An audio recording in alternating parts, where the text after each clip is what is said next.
नई दिल्ली के रफी मार्ग स्थित ईआईफैक्स आर्ट गैलरी में fame fine art motivators and educators द्वारा आयोजित समकालीन कला प्रदर्शनी जेनेसिस 34 का उद्घाटन 2 जनवरी 2026 को संपन्न हुआ।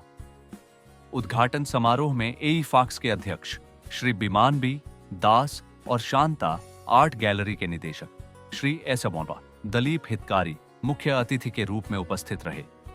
अतिथियों ने प्रदर्शनी में प्रदर्शित कलाकृतियों का अवलोकन किया और कलाकारों के प्रयासों की सराहना की।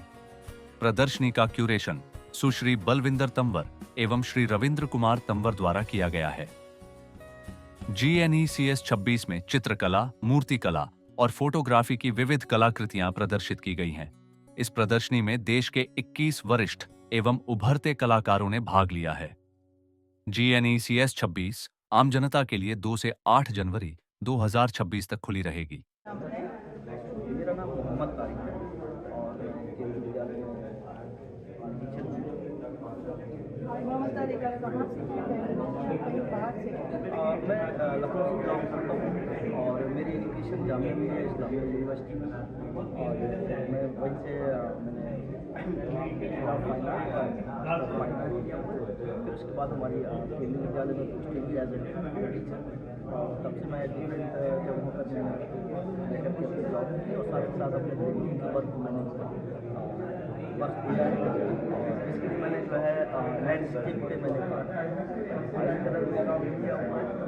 और इसमें पेंटिंग में मेरे ज़्यादातर स्पेचुला का किया हुआ काम किया ये आप वर्क पीसेस का मैंने कभी यूज़ किया हो और स्पेचुला से कलर्स के डिफरेंट ग्रीन कलर्स के टूल्स को मैंने इस्तेमाल करके और उसको अप्लाई किया। क्या आप ये कहना चाहते हैं कि आपका इंटरेस्ट ज़्यादा नेचर को लेकर? जी हाँ, जी मैंने एक्चुअली कई ऐसी जगहों पे मेरी पोस्टिंग हुई। मेरे फादर भी गवर्नमेंट जॉब में सेंट्रल, तो ऐसी जगहों पे मेरी पोस्टिंग हुई जहाँ पर ग्रीनरी मुझे बहुत ज़्यादा देखने की और मैं ज़्यादा इससे जो है इंस्पायर्ड हुआ काम इसके ग्रीनरीज को लेकर के। और उत्तराखंड, असम और कई सारी ऐसी जगहों पे रहा जहाँ पर मुझे जो नेचर के व्यू दिखे उन्होंने ज़्यादा प्रभावित किया काम करने के लिए। और उसके बाद फिर मैंने इसमें काम करना शुरू किया। रेगुलर काम कर रहा हूँ इसके थीसिस से पहले भी कई एग्जीबिशंस मैंने की और मुझे बड़ा खुशी हुई कि मैं अपने नए साथियों के साथ यहाँ पर एक मंच पर जेनेसिस 26 पर हूँ। मुझे भी बहुत अच्छा लग रहा है यहाँ पर पार्टिसिपेट करना। शुक्रिया। Thank you. दिस इज कमल मट्टा अभी है। कमल मट्टा अभी आपके आज से एग्जीबिशन का इनॉग्रेशन हुआ है। आपकी एक हफ्ते के लिए यहाँ पे एग्जीबिशन रखी गई है, तो क्या कहेंगे अपनी आर्ट के बारे में आप? एक नई सोच है इसमें और लोगों को उकसाने के लिए, उनको इंकरेज करने के लिए कि पृथ्वीवासी हैं, हर एक का ध्यान रखें। छोटी छोटी चीज़ें, ब्यूटीफुल पिकॉक जैसे हैं, उन पक्षियों के लिए उनको पानी और पेड़ की ज़रूरत है, तो ये हमारे हाथ में है कि उसको बचाना। पंछी नहीं बचा सकते, ये हमारे इंसानों के हाथ में है। तो इट्स इन अवर हैंड्स कि हम इसको प्रिजर्व करें। तो आपकी सोच क्या बताती है? आप किस तरीके का आर्ट प्रेफर करते हैं? किस तरीके का आर्ट आप लाइक करते हैं जिसको आप शीशे पे उतारते हैं? मैंने इसमें मधुबनी और रियलिस्टिक को प्ले किया है, दोनों का जुगलबंदी की है, मधुबनी और रियलिस्टिक। तो कौन कौन सी इस समय आपकी यहाँ पे पेंटिंग्स हैं, आप हमें बताएं। ये ब्यूटीफुल पिकॉक है, टाइगर और स्मॉलेस्ट इवन द बटरफ्लाई, वो भी उसको भी प्रिजर्व करना है। वो भी एक सुंदर प्राणी है, वो एक सर्कल को कंप्लीट करता है। जैसे कि ये एक हफ्ते के लिए, तो उसके बारे में बाइंग का क्रेज नहीं है। हाँ। इन लोगों को एक मैसेज देना है कि प्रिजर्व करें, पानी भी, पक्षियों को अपने आसपास अपने नेचर को केयर करें। Care for the next person, जो घर में आपके नेक्स्ट रहता है उसका ध्यान रखें। आपके घर के पास जो पेड़ है उसका ध्यान रखें। आपके घर के पास जो जीव है उसका ध्यान रखें। मेरा कोशिश यही है। तो हमारे चैनल के माध्यम से आप हमारे व्यूवर्स और नए कलाकारों के लिए क्या कहना चाहेंगे? आगे बढ़ें, अपने थॉट्स को और बढ़ावा दें, सोचें और इंकरेज करें, मोटिवेट करें। शुक्रिया। जेनेसिस जैसा कि नाम से ही है कि एक नई उत्पत्ति, हम एक नई उत्पत्ति की बात कर रहे हैं। तो एक तरह से ये हमारा जेनेसिस तीसरा शो है इस जेनेसिस के नाम से। हम कर रहे हैं। और इसमें ज़्यादातर जो कलाकार हैं वो नवोदित कलाकार हैं। कुछ हम इसमें ऐसे कलाकार भी रखते हैं जो काफ़ी अरसे से काम कर रहे हैं, फील्ड में हैं। तो एक मिक्स जनरेशन इसमें है और इंडिया के अलग अलग कोनों से लगभग 21 कलाकारों ने इसमें भाग लिया है। और जैसे कि आप देख सकते हैं विविध मीडियम्स का इस्तेमाल किया गया, अलग अलग मीडियम्स का इस्तेमाल किया गया। कितना चैलेंज रहता है सारे कलाकारों को एक जगह इकट्ठा करना, उसकी ऑर्गेनाइजिंग करना, उसकी प्री प्लानिंग करना, कितना आपके लिए चैलेंज रहता है ये? मैं अगर अपने बारे में कहूँ तो मेरे लिए बहुत चैलेंजिंग रहता है।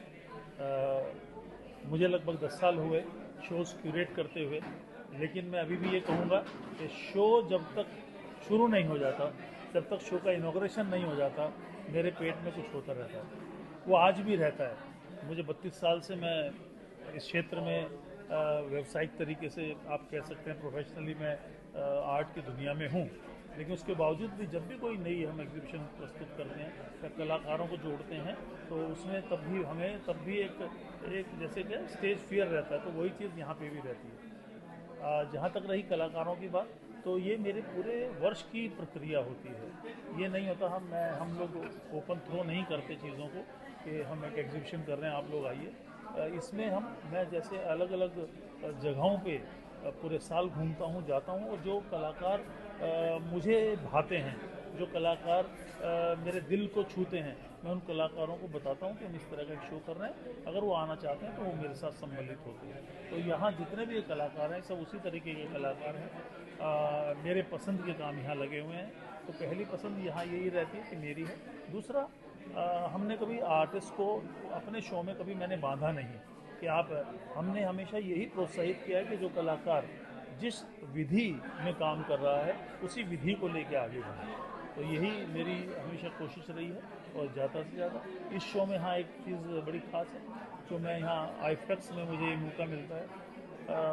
मैं हर साल किसी नवोदित कलाकार को जो कॉलेज से निकला हो या मास्टर्स कर रहा हो और उसका काम अगर मुझे उनके जैसे मैं कहीं एनुअल एग्जीबिशन हो जाता हूँ, तो इस एग्जीबिशन में भी एक बच्ची है, एक कलाकार है पूजा, हम एक स्कल्पटर हैं वो, और मैंने उसको यहाँ पे स्पॉन्सर किया है।